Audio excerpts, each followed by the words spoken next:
আমি অদিতি। আমি আমার কিছু সমস্যা নিয়ে আজ কথা বলি। আমার আজ 10 বছরের বেশি হলো থাইরয়েড আছে। তার দরুন আমার সেরকম কোনো সমস্যা হতো না। আমি থাইরয়েডের ওষুধ রেগুলার খেতাম। আমার নর্মালি হয়ে গেছিলো। তাও ওষুধটা কন্টিনিউ করতে হতো।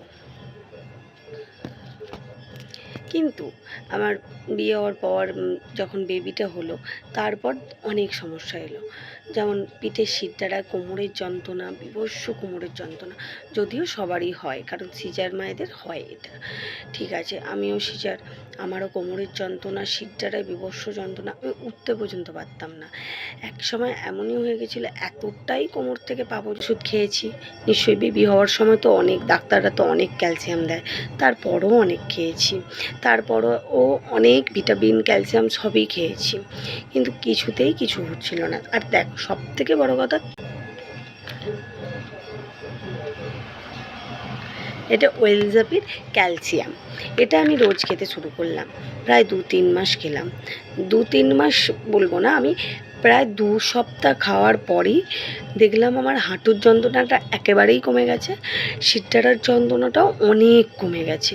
তারপর আস্তে আস্তে 2-3 মাস খাওয়ার পর এখন আর আমার কষ্টই হয় না। আমি নিচু হয়ে অনেক কাজ করতে পারি, বেশ অনেকটা টাইমই। কারণ আমার যেহেতু বাচ্চা আছে, সেহেতু নিচু না হয়ে কাজ করাটা অসম্ভব হয়ে পড়তো।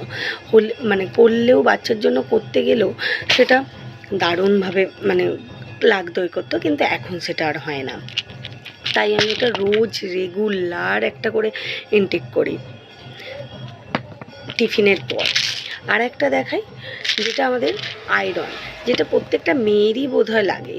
কারণ এই আয়রনের সমস্যা থাকলে অনেক, আমরা জানি যে ব্লিডিংয়ের ভীষণ সমস্যা, যেটার মধ্যে আছে iron, vitamin C, B6, B12 and folic acid, যেগুলো আমাদের শরীরকে সুস্থ রাখতে এবং একটা ফিট রাখতে খুবই সাহায্য করে।